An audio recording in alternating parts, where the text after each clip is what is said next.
नमस्कार, स्वागत आहे तुमचे माझ्या नवीन रेसिपीमध्ये। आज आपण बनवत आहोत टी टाईम कॉफी केक। अगदी भारी आणि भन्नाट अशी याची टेस्ट लागते। जर तुम्ही एकदा हा केक बनवलात ना तर नेहमी तुम्ही हा केक बनवून खाल ह्याची मला खात्री आहे।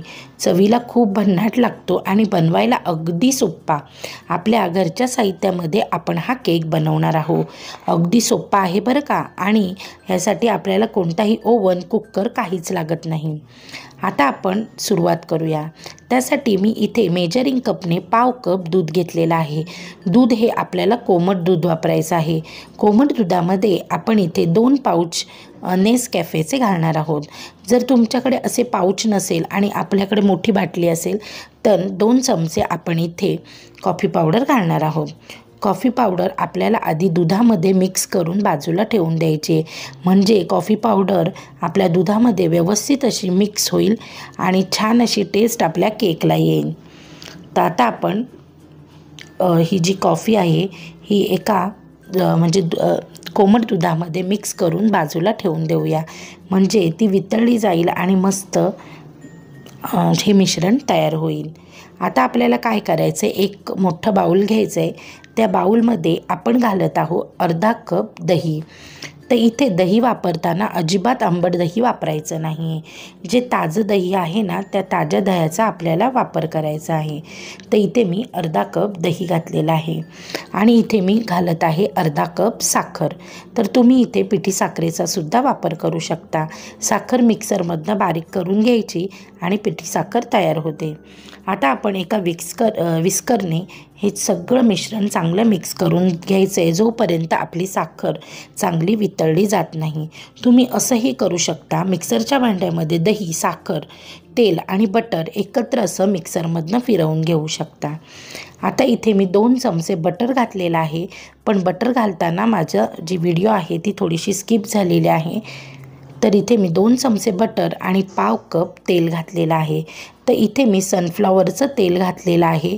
तुम्हाला म्हणजे आपल्याला इथे शक्यतो वास नसलेलं, उग्र वास नसेल, शेंगतेल किंवा ऑलिव्ह ऑइल किंवा कोणतंही सोयाबीनचं तेल इथे वापरायचं नाही आहे, तर आपल्याला सनफ्लॉवर ऑइल वापरायचं आहे, जेणेकरून त्याला वास नसतो म्हणून। तर आता हे सगळं मिश्रण, तेल, दही आणि बटर, साखर हे सगळं छान असं मिक्स झालं पाहिजे। तुम्हाला मिक्सरमधनं बारीक करायचं असेल तर ते सुद्धा करू शकता। आता हे मिश्रण चांगलं ढवळून झालेलं आहे।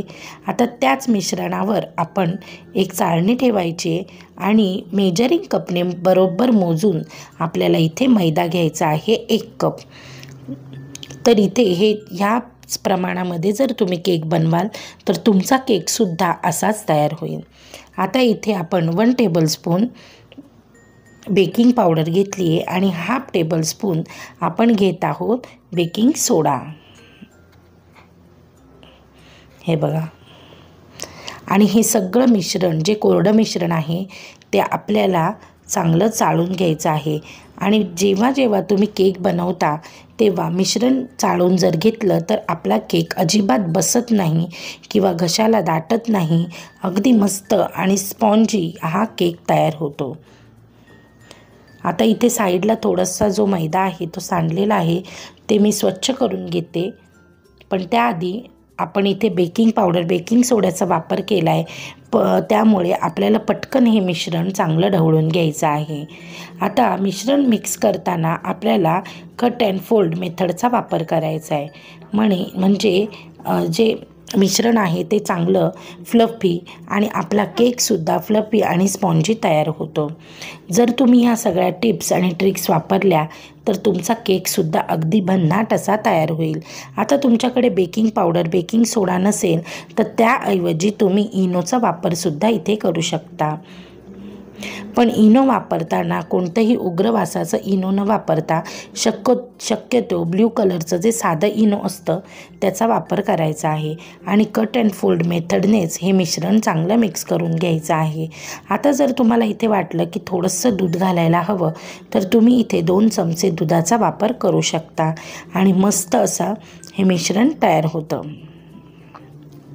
आता बाजूला मी एक पातेलं चांगलं प्रीहीट करायला ठेवलेलं आहे 10 मिनिटापूर्वी, आणि इथे मी एक बेकिंग ट्रे घेतला आहे। त्याला बटर पेपर लावून घेतला आहे, तेल लावून घेतलं आहे सगळीकडे चारी बाजूने आणि हा बेकिंग ट्रे आपण तयार करून ठेवलेला आहे। आता या मिश्रणामध्ये आपण घालत आहोत चोको चिप्स। तर चोको चिप्स हे पूर्णपणे ऑप्शनल आहे, नाही घातलेत तरीसुद्धा चालेल, पण चोको चिप्स घातल्याने ह्याला अधूनमधून चॉकलेट फ्लेवर येतो आणि भारी लागतो। आता आपल्याला इथे कोणतंही इसेन्स आपण वापरलेलं नाही आहे, पण जर तुम्हाला हवं असेल तर तुम्ही फक्त अर्धा चमचा किंवा अगदी 2-3 थेंब व्हॅनिला इसेन्स इथे घालू शकता। आता आपण जे बेकिंग ट्रेला बटर पेपर लावून घेतला आहे त्याच्यावर हे मिश्रण घालून घेऊया आणि हे मिश्रण आपल्याला 2 ते 3 वेळा चांगलं टॅप करून घ्यायचं आहे, जेणेकरून यातले जे एअर बबल्स आहेत ते निघून जातील। हे बघा 2-4 वेळा मस्त असं टॅप करून घ्यायचं आणि वरूनसुद्धा आपण इथे चोको चिप्स टाकून घेणार आहे, म्हणजे वरतूनसुद्धा या केक दिसताना सुंदरच दिसेल आणि अधूनमधून जे चोको चिप्स लागतात ते अतिशय भारी लागतात। आणि ह्या चोको चिप्सला मी 1 चमचाभर मैदा लावून घेतला आहे, जेणेकरून चोको चिप्स हे खाली जाऊन बसणार नाही। आता हे पातेलं मस्त असं प्रीहीट झालेलं आहे।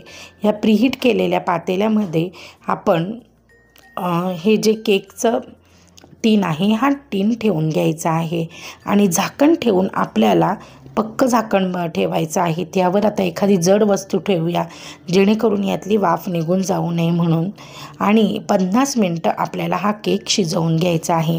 आणि जर हा केक तुम्ही ओव्हनमध्ये बनवणार असाल तर तुम्हाला 180 डिग्रीवर 40 मिनटं हा केक शिजवून घ्यायचा आहे। आणि प्रीहीट केलेला ओव्हन आपल्याला हवा आहे, 10 मिनटं चांगला प्रीहीट करून घ्यायचा आहे। आता एक 50 मिनटं झाली आहेत आणि आपला केकसुद्धा मस्त तयार झाला आहे। त्यामध्ये मी एक सुरी घालून पाहिली आहे तर केक अजिबात चिटकलेला नाही आहे, म्हणजे केक अगदीच रेडी आहे खाण्यासाठी।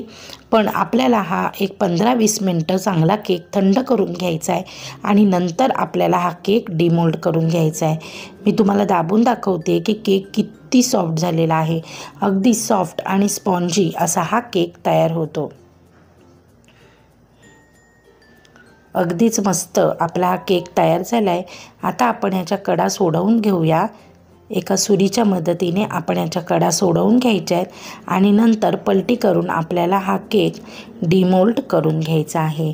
आणि केक पूर्ण थंड झाल्यानंतरच आपल्याला डिमोल्ड करायचं आहे, नाहीतर त्याचे तुकडे पडू शकतात, कारण इतका सॉफ्ट हा केक तयारच होतो की तो जर गरम गरम आपण हाताळला तर त्याचे तुकडे नक्कीच पडतील। इतका स्पॉन्जी आणि सॉफ्ट केक तयार होतो। आता आपण याचं बटर पेपरसुद्धा काढून घेऊ शकतो। हे बघा किती छान असा हा केक तयार झालेला आहे, मस्त।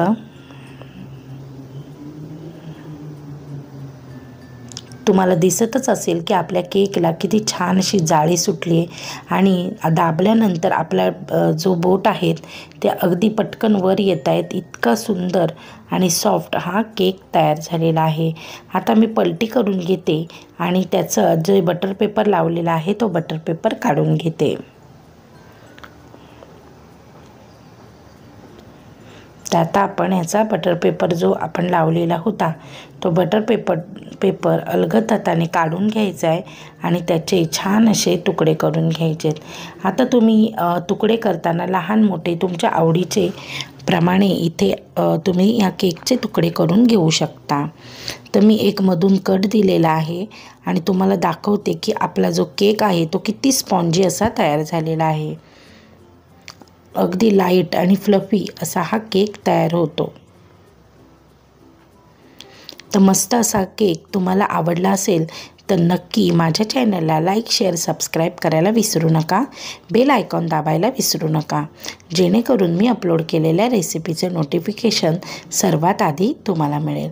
तर एक केक मी तुम्हाला छान दाबूनसुद्धा दाखवला आहे की किती केक फ्लफी आणि स्पॉन्जी तयार झालेला आहे आणि अजिबात हा केक घशाला दाटत नाही, काही नाही, एकदम मस्त फ्लफी असा हा केक तयार होतो। आणि अशाच अजून कोणत्या रेसिपी तुम्हाला जर हव्या असतील तर कमेंटमध्ये मग नक्की मला सांगायला विसरू नका, जेणेकरून मी तुम्हाला नवनवीन पदार्थ बनवून दाखवण्याचा प्रयत्न करेन। आता हे केक मी प्लेटमध्ये काढून घेते आणि गरमागरम चहासोबत आम्ही हे जे केक आहेत हे एन्जॉय करणार आहोत। तर तुम्हीसुद्धा मस्त गरम गरम चहा आणि हे कॉफी कप नक्की बनवून पहा। अगदी चहा नसेल तर कॉफीच बनवा आणि कॉफीसोबत हे गरम गरम मस्त असे गरम गरम कॉफीबरोबर हे सॉफ्ट स्पॉन्जी असे कॉफी केक स्लाईस नक्की खा। चला तर मग आता आपण पुन्हा भेटू आपल्या पुढच्या व्हिडिओमध्ये।